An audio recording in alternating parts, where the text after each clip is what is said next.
Hi, welcome back. We're going to be reading Tangerine by Edward Bloor today. We are reading on page 212, and we're picking up where it says Thursday, November 23rd, Thanksgiving. Thursday, November 23rd, Thanksgiving. Yesterday morning, I dug out my old Houston Oilers hooded sweatshirt, a thick pair of corduroy pants, and a wool shirt that has always been too large for me to wear. The weather has turned very cold and very windy. The guy on my clock radio called it a Thanksgiving freeze. Down in the kitchen, the TV weather girl called it a fall freeze. I answered the phone on the kitchen wall and heard my grandmother's voice. "Paul, you're on CNN again. You're having record cold temperatures down there." "I know, Grandmom." She made some more small talk with me about the cold in Florida versus the cold in Ohio. Grandpop got on the extension, and the two of them asked me about myself, about my school, about my friends. That's one thing about Grandmom and Grandpop. They couldn't care less about the Eric Fisher football dream. They never, ever mention it. And when Dad brings it up, they do their best to change the subject. Mom got up and took the phone away. She talked a little, but mostly listened, while Dad, Eric, and I sat and ignored each other. Then she said, "Great, we look forward to seeing you then." Mom hung up and announced to us, "Grandmom and Grandpop are stopping by on their way to Orlando." Dad asked glumly, "When?" "A week from Sunday." "For how long?" "About an hour or two." "That's all?" Dad perked up. "They've booked a week at Epcot. They just want to stop in to see our new house." Dad thought about this. "So they can drive to Florida to see Mickey Mouse, but not to see their own grandson play football?" Mom was ready for him. "Well, maybe we can talk them into changing their plans." Dad managed a weak smile. Mom turned the conversation back to the unseasonably cold weather. She said, "I'm going out to the storage bin to get winter clothing for all of us. If there's anything particular you want, let me know." Dad said, "Whatever you packed up in Houston, I'm sure that's okay." Mom said, "Eric, you'll need to give me your key. We locked mine in the bin yesterday." Eric looked up. "Oh yeah, I got it in my locker at school." "What's it doing there? I need it now." "Well, that's where I keep a lot of my stuff." "Okay, how can I get it?" "I'll bring it home today." I could see that Mom didn't like that answer, but she was stuck with it. On the way to Tangerine, she started thinking out loud. "I'm sure they have some way of letting their customers get into those bins. I'm sure I'm not the first person in history to have locked a key inside." We pulled up to the school. There were no karate kickers, no gangstas. There were no human beings of any kind hanging around outside. Kids from the cars ahead of us sprinted into the building with their heads down, clutching their books to their bodies. I didn't. I stood outside the car door, unflinching, like a northern kid. Mom asked, "What winter clothes should I bring for you?" "I don't know. What do I have?" She looked me up and down. "I swear, Paul, you've grown half a foot this year. You probably don't have anything that fits, including what you have on now." "Thanks, Mom." "Are you warm at least?" "Yeah, I'm at least that." "Okay, you had better get inside. I'll see you later." I walked into the building. In those few yards, my ears were turned red and raw by the wind. A lot of kids were absent from first period. Wimps, I figured. But by second period, though, I realized that something bigger was going on. At least 10 kids were absent from science. So many kids that we had to waste our time with worksheets. I walked over to Henry D's desk and asked him, "Where is everybody? Are they all sick?" "No, I reckon they're out fighting the freeze." "What? What does that mean?" It's a tradition in Tangerine. Kids from families that are in the citrus business or the vegetable business can stay out of school whenever there's a freeze. Their families need them to help. It's like a snow day? I don't know about that. The kids aren't playing. They're out working. I remember my daddy and my granddaddy talking about getting out of school to fight the freezes. What do you fight them with? Anything you've got. Most people around here are small growers, so they use whatever. They haul out old tires and start a bonfire in the grove. They burn up old brush. They do anything they can to create heat and smoke. So all of these kids are out building bonfires? Some of them are. They might be out filling up the smudge pots or hauling out pipes for the water pumps. Whatever a family has to fight with, that's what the kids are working on. Do you think that's what Luis and Tino are doing? Most definitely. And Victor and those guys, they're trying to save those Golden Dawn tangerines and the rest of the trees out there. Immediately, without a doubt, I knew what I had to do. I said, "Can your brother drive us out there today?" Henry looked at me uncertainly. "I expect he can. What do you say we go help them fight the freeze?" Henry thought it over and nodded. "Yeah, I suppose we should," he added. "We're all war eagles." We shook on it and I went back to my seat. The rest of the day dragged by. Henry told me some more about the freezes in Tangerine. He explained that the first night is dangerous, but the second night is the real killer. The trees are injured already. They're weak and vulnerable. Luis and his crew had probably worked all night in the groves. They would sleep during the day, and then the battle would resume at sunset, and we would be there. I called Mom at lunchtime, but she was out. I left this message. Mom? We're having a combination science meeting and sleepover party at Tino's house. I have a ride there with Henry Dilks. I hope it's okay to go because I already said that I would. The good news is that you don't have to pick me up after school. I'll call you when I get there. Bye. After last period was over, I looked out the second floor window. I was a little worried that Mom had not gotten the message or that she had gotten it but was not buying it. Anyway, when I stepped outside, Mom's car wasn't there. The car riders were once again running, panic-stricken, through the punishing gusts of wind. I followed Henry across the street to where Wayne was parked. Henry pulled his hood on against the stinging wind, so I did the same. We climbed into the cab, and Henry said, We're not going home, Wayne. We're going back out to the Tomas Cruz Groves. Can you take us? It was all the same to Wayne. He smiled. Yeah, I'll take ya. I gotta go right back to work, though. There's emergencies all over the county on account of the freeze. I don't know when I can pick y'all up. That's all right, Wayne. We don't need to be picked up. We're going to help them out in the groves tonight. Wayne looked at me with genuine surprise. Is that right? You're going to get out in that nasty cold? Wayne wouldn't say it. He was too polite, but I knew what he was thinking. How come you're not back at Lake Windsor Downs with the rest of them, complaining about the mosquitoes and the termites and the muck fire? We pulled off Route 22 at the Tomas Cruz sign and bumped down the dirt road. The cattail pond now had steel gray and rust brown pipes running up from it toward the groves, like someone had connected straws together in 4 crooked lines. Wayne pointed at them. Looks like they're icing down their new grove. What's that? They'll pump water over the trees all night long, probably a quarter of the grove at a time. This was all new to me. I shook my head. Why is that a good thing to do? Won't it kill the trees sooner? Wayne answered patiently. If you cover them with ice, their temperature will never drop below 32 degrees. 32 degrees won't kill a tree. 31 degrees will, if it stays that cold long enough. So why don't they just ice all the trees and be done with it? Well, probably because they don't have the water or the pumps or the sprinklers to do it all. It's expensive enough to do just one part, and even then it might not work. The ice has to be kept just like slush. If the ice gets thick and hard on a tree, that thing will crack in half, like a Thanksgiving wishbone. So what if they start this slush thing and then they run out of water? That won't happen. There's a spring-fed lake. It'll just keep filling up. Now, they might run out of diesel fuel. Water won't do you any good if you can't pump it where you want to. Look over there. Wayne pointed at something that I hadn't noticed before.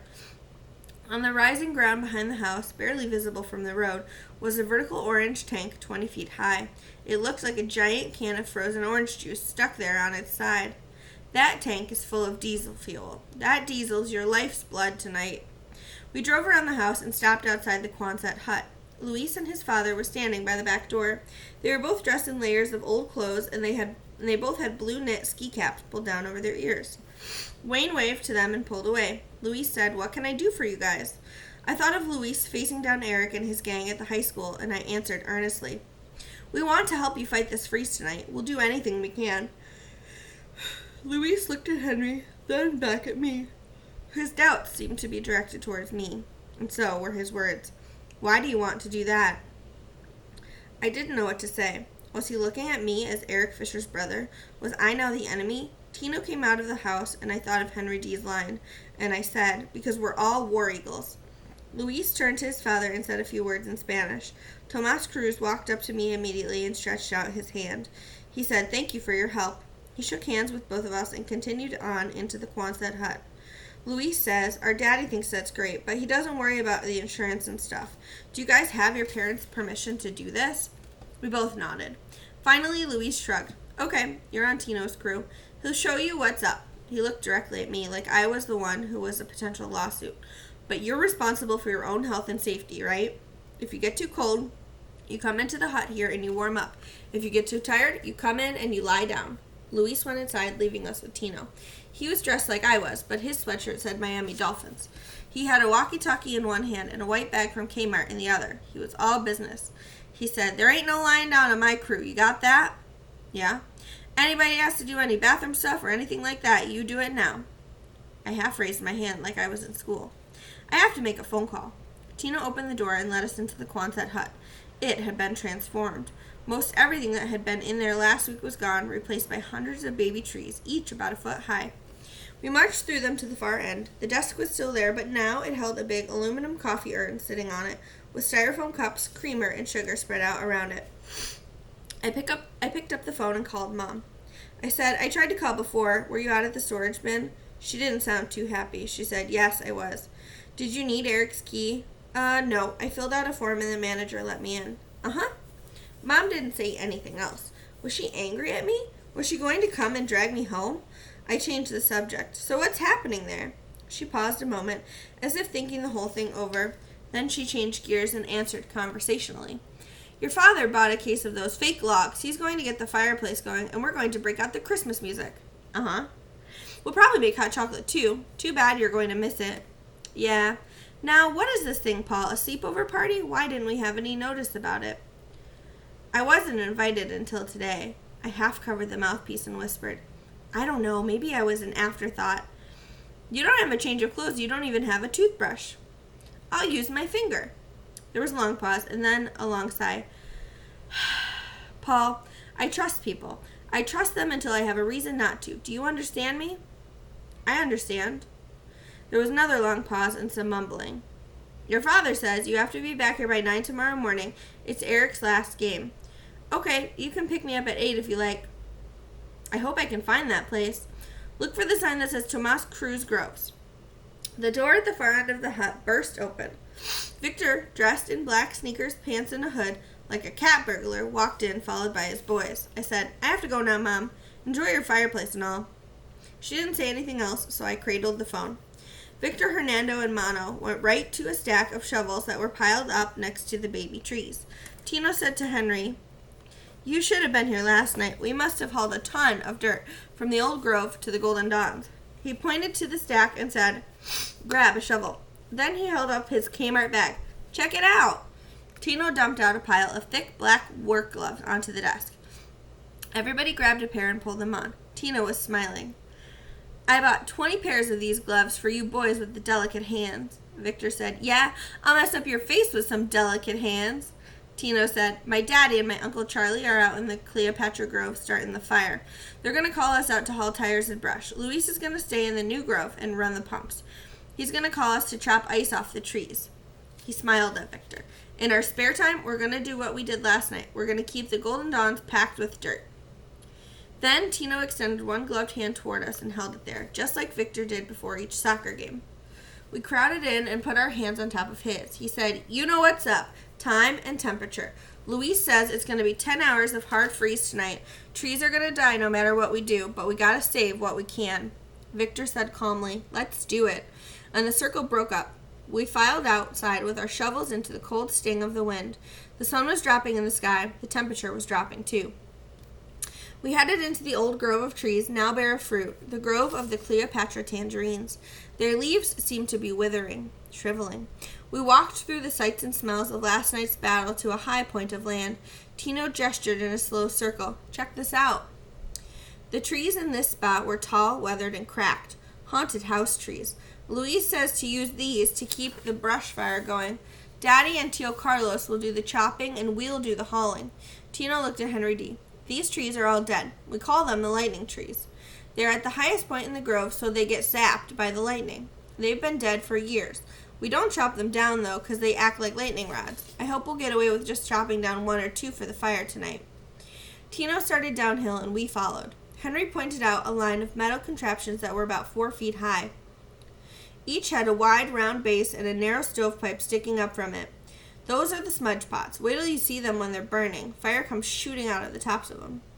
He called out, Tino, are we going to be hauling the diesel for these smudge pots? Ain't nobody else going to do it. Tino turned at the end of the row and stopped. He pointed out a skinny, 3-sided wooden box about 5 feet tall. Henry and I looked inside. It was a glass thermometer attached to a white metal plate that had Pepsi written across it. The temperature read 35 degrees. You'll see these at different spots, high spots and low spots inside the groves. I call Luis with the temperatures, and he calculates what we have to do and how much time we have to do it in. Time and temperature. As we approached the lowest point in the grove, the trees began to look scorched. They smelled like smoke and rubber. We reached a clearing that had obviously been the site of a fire the night before. Tomas Cruz and his brother were placing dead branches in a crisscross pattern, laying the foundation for tonight's fire. A revolting smell of burning rubber seeped up from the debris. Tino poked at his uncle as we passed by. "¿Qué pasa, tío?" "Tú sabes," he replied. We emerged from the old grove into the wide, square field of the Golden Dawn tangerines. How different this field looked now. Tino and his crew had dumped 1,000 small mounds of dirt in here, like 1,000 giant anthills. They covered up all of those black irrigation hoses. Each little tree was now packed with dirt about a foot high, and a few green leaves sticking out the top. Tino spoke again to Henry. "We have to make sure that these trees are packed above the bud union, right here." He pointed to a spot about halfway up one of the dirt mounds. "If we don't, the Golden Dawns are dead, and we got ourselves 1,000 rough lemon trees." He paused for emphasis. "That can't happen." We continued along the back of the square field until we entered the new grove. There were twice as many tall, skinny sprinklers as last time. In the distance, I could see that one part of the grove was already being watered by them from high above. We walked toward the sound of a diesel pump until we came to a rickety corrugated iron shed, kind of a lean-to that was open on one side. Luis was inside it, looking at the dials on a pump and making notes. We formed a group around him and he said, "Tonight's the night, homeboys. All over this town, all over this part of the state, people are going to get hurt by this freeze. It's a killer. It's going to kill right down to the wood, right down to the ground." He looked up at us. Actually, he looked up at me and he said, "You understand the plan, right? We're icing the new grove, we're packing the Golden Dawns, and we're burning the old grove. What's alive in the morning is what's alive in the morning." He pointed at Victor. "Did you guys get some rest?" "Yeah, we crashed all day." "You ready for another night of this?" "Sure, you know we're always ready to rumble." "Yeah, I know that. Just be careful, all of you." Luis looked to the west, so we all turned to look with him. The sun was sinking low. The Cleopatra trees stood black in the orange light like Halloween cutouts. The temperature was dropping by the minute, and the wind was whipping up. I thought about my phone call to Mom. In Lake Windsor Downs, the people were inside, welcoming the freeze with hot cocoa and fake logs and Christmas CDs. In Tangerine, the people were heading out to fight it with shovels and axes and burning tires. That turned out to be our last moment of peace. For the next 12 hours, we waged a fierce and increasingly desperate battle to save the Cruz family trees. We began with the smudge pots in the old grove. 100 smudge pots had to be filled with fuel, fired up, and kept burning all night. We set out in pairs to do it. Henry and I were given 2 gas cans and a lighter, and we soon figured out what to do with them. The smudge pots were hellish machines, belching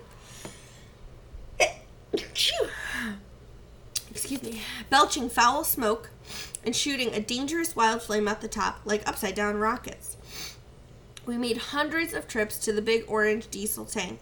Diesel generators pumped the water that Luis spread over the new grove.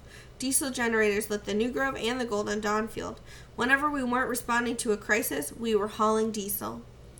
But there was one crisis right after another. A crisis might begin with a call from Tomas that the brush fire was going out. We'd take off on the run through the Cleopatra Grove, choking on the smoke, tripping in the dark. Tomas would be there, hacking apart a lightning tree, and we'd drag the dead limbs to the bonfire. Then we'd run back to the diesel tank. Soon, Luis would call, and we'd take off for the new grove. We'd use our shovels to scrape at the trees that were getting too heavily coated with ice and trees that were about to crack.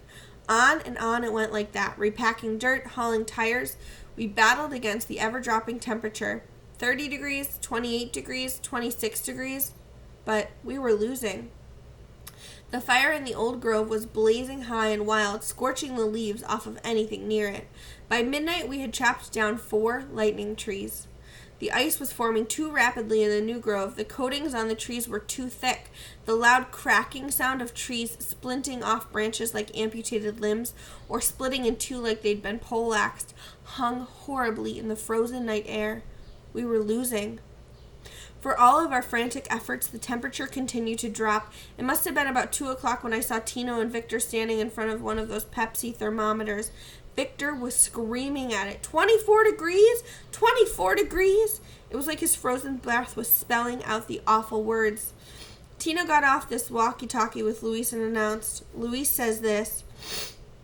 If it stays 24 degrees for 10 more minutes, then it's all over. He's calling it off and we're all going home. I stopped in my place in a row of golden dawns and I set down my can of diesel. One by one, I pried my black-gloved fingers back, trying to straighten out my warped hand. For the first time that night, I felt the cold, and I felt exhaustion. I dropped to my knees on that frozen piece of earth, weary to the core of my body. I looked over to my left. The new grove was glistening like an angel on a Christmas tree, lit from within by the light of the diesel generator. Every tree dripped frozen icicles from the top down to the ground, and the glow of all of them together was more beautiful than anything I had ever seen. To my right, the smudge pots and that bloated bonfire were spewing out over every living thing. I saw Tomas and his brother emerge from the black and billowing smoke, marching toward Tino. I turned back and saw that Luis was coming down too. They all met at the thermometer and talked for 5 minutes. Finally, Tomas and his brother broke away and marched back into the scorched grove. Luis said one more thing to Tino, and then went back to his duties. I got back up on my feet as Tino called us to him. He announced, "Our daddy and Tio Carlos are going to keep trying. Luis says that the rest of us have to go inside, right now. He'll call us when we can come back out." We all trudged obediently over to the Quonset hut. I walked inside, felt the blessed heat, and collapsed onto the floor. Victor picked me up into a sitting position. Then Teresa appeared in front of me with a cup of coffee. She said, "Do you like cream and sugar?" I shook my head dumbly and said, "I don't know." She smiled. "Let's find out." I tried to take the cup from her, but my fingers wouldn't close around the handle. Teresa stooped down, held the cup to my mouth, and I took a sip. It made me shiver. I took another one, and then another. Finally, I was able to hold the cup in my hands. Tino said, "Fisherman, last time you were here, you collapsed because it was too hot. Now you're collapsing because it's too cold? What's up with you?" I couldn't even think of a reply, much less make one. I sat there in a kind of coma for a long, long time. Finally, Tino's walkie-talkie crackled to life. I heard him say, "All right, that's what we're waiting to hear." He turned to Victor. "Luis says the new grove is holding steady at 29 degrees, and the high spots in the old grove are showing 28. He says the worst is over and the temperatures are going back up." Victor and Tino clasped hands, but Victor was solemn. "So, how much dead wood you got out there?" "I don't know, man. Anything in those low spots has had it." He turned to me. "It got too cold down there for too long, but hey, we're still in business." Tino, Victor, and the boys got up to go back out, so I struggled to my feet. Tino turned to Teresa. "No way he's going back outside. Orders from Luis." Teresa pointed a stern finger at me. "You heard that. Now don't move from here. I'm going to go get you some blankets." I could barely move. I could barely speak. But suddenly Luis entered, and I knew I had to. He said, "Paul, are you all right?" I looked up at him and tried to focus my eyes. I stared hard at his left temple. There it was. I could see it in this light. It was a dark red bruise, deep set, like a birthmark. It curved over his eyebrow like a dark crescent moon. I whispered, "Yeah." Tino said, "You were in bad shape."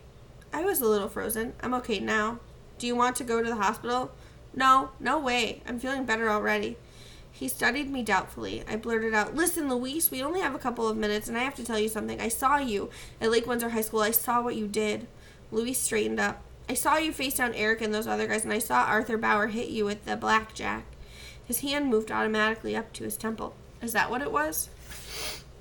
"Yes, and you have to believe me, Luis. They're dangerous. They're very dangerous." Luis, to my amazement, smiled. He was about to reply when the door at the far end opened and Teresa returned. He just said, "I'll talk to you about this later." Teresa came up and handed me 2 thick green blankets and a white pillow. Luis went back out and I crashed. The next thing I knew, it was 6:30 and the crew was coming back in. Henry D. said to me, "The sun's coming up. We made it through the night." I pulled off the blankets and stood up, humiliated. But Tino came right up to me and said, "Hey, fisherman, thanks for helping us tonight." He held out his hand and I shook it. I said, "Tino, I'm really sorry about what happened." "What? Hey, man, you're not used to this kind of work." "No, not that. I mean at my house." Tino shook his head. "Oh, that. Well, we never should have gone over there." "Yes, you should. You should go over there. You're my friends, or I want you to be my friends. You're welcome at my house." Tino nodded and then says, "You can be our friend over here, all right?" I shrugged and nodded. He added, "Our daddy's driving to the takeout for some egg McMuffins. You down with that?" Yeah. Okay. Oh, and Luis says he wants to see you outside. All right. I went out back and found Luis kneeling by a golden dawn tree with his face buried in the green leaves. I said, "Can you smell anything now?" He laughed. "Yes, I can." He looked back at me, sat back. "I can smell what it will be like." So the golden dawn survived? Oh yeah, they all survived. They were the safest ones. When you're little like this, we can just cover you up with dirt and you'll be okay. He checked behind me and said, "I want to finish our conversation because I want you to know what's going to happen." Okay. "You know those two black dudes who were there? One of them is Chandra's brother?" "Yeah, Antoine Thomas." "Right. Well, Antoine and the other dude, the muscle man, don't care too much for Eric Fisher or his friend." I said, "Right. Arthur Bauer." "Right. They told me to come back on Monday and we'd take care of business. They said that all the players have to be there on Monday to turn in their equipment. Is that right?" "I don't know. That sounds right." "I'm just telling you this so you'll know. You seem kind of scared of Eric and Arthur Bauer." "Yeah, I am. Who wouldn't be?" Luis answered simply, "I wouldn't be. They're punks." He pointed one rope-like finger at me. "And you shouldn't be either. You watch what happens on Monday. If Antoine keeps his word, those two punks are going to have new attitudes, right around 3 o'clock. Luis's uncle walked up and started talking to him, so I drifted back inside thinking about my fear of Eric. How could I be so totally afraid and Luis be not the slightest bit afraid of the exact same thing? Which one of us saw it wrong? Teresa brought out a 9-inch portable TV, and we all gathered around it to eat our Egg McMuffins. The news people said that the cold front was now moving out of the area, but it had left a lot of damage behind, and it had, quote, put some area growers out of business. They showed pictures of a grove that had been iced over. It was now dripping in the sun. Everyone in the hut watched in silence. After the news, Victor and his boys headed for home. I stood outside and waited for Mom. She pulled up right at 8 o'clock. Her first words were, "Did you stay up all night?" "No, I slept." "Paul, you look awful." "I slept, Mom, but I think I'm coming down with a cold." Mom reached over and put the back of her hand against my forehead. "Yeah, you and half the population of Lake Windsor Downs." She sighed. "Well, I'm not going to have you sitting in a freezing cold football stadium. You need bed rest." "You're right. I'd be better off at home." Mom thought for a minute and added, "Your father isn't going to like this." "I know. Just tell him I need my sleep." Mom sighed again. "I will, but you had better sleep." "I will. And I will. Just like the rest of the crew. But first, I had to write this all down. Friday, November 24th. I slept for 18 hours yesterday. No one woke me up to go to the game, and that was good. No one woke me up for Thanksgiving dinner either. That was weird. It was 4:30 on my alarm clock when I finally opened my eyes.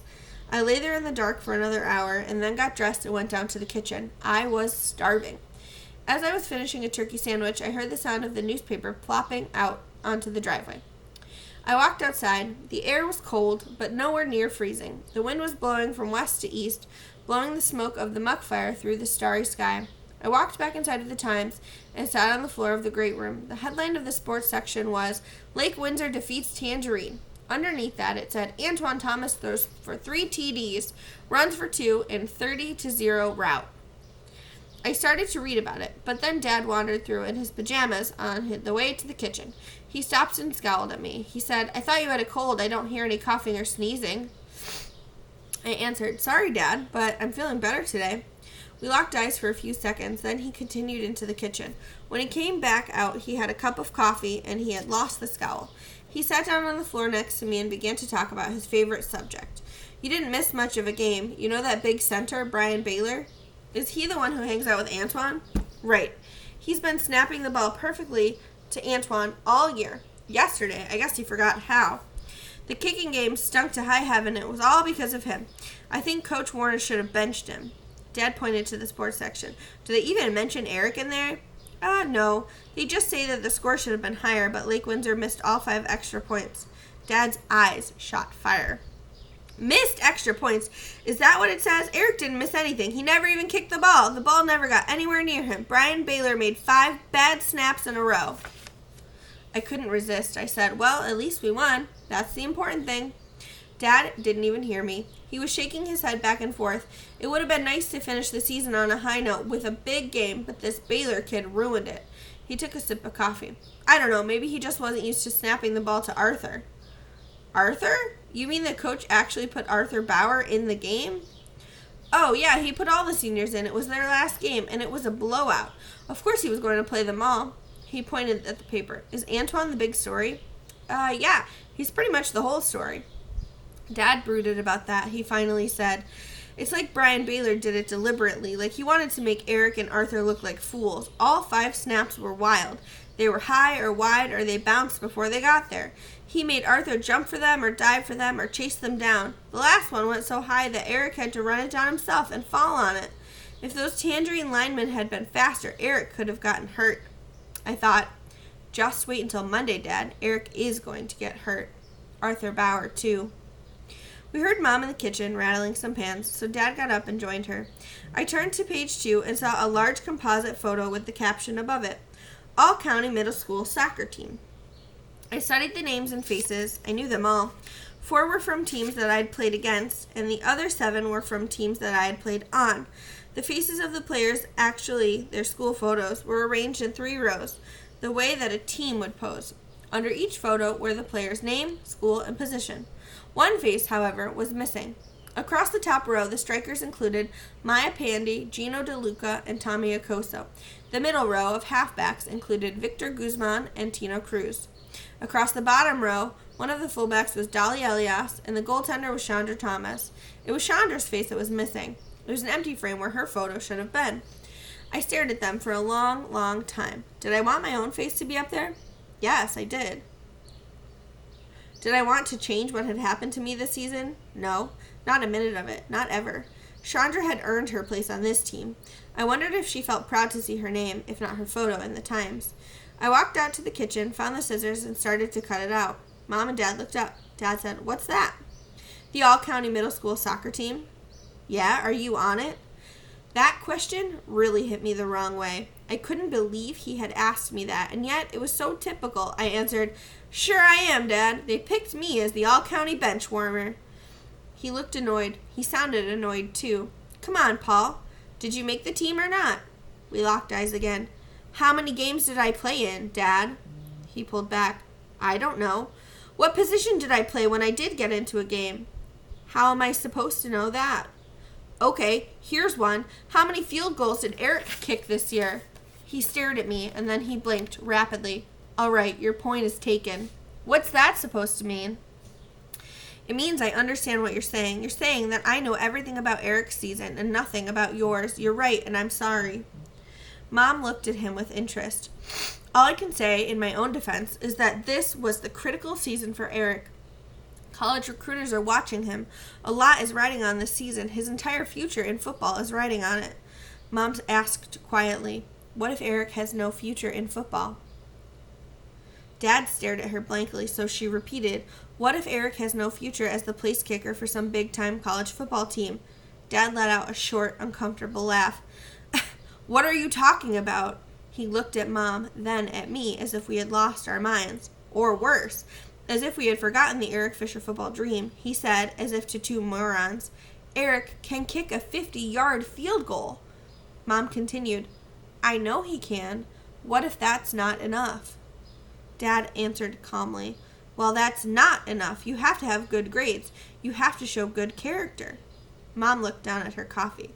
Was she thinking what I was thinking? Did she know that Eric had no good character? Or was she still as clueless as Dad? Did she still believe blindly in the dream? No one else spoke, so I went back to cutting up the newspaper. In the column next to the photo, there was a notice, bordered in black, that caught my eye.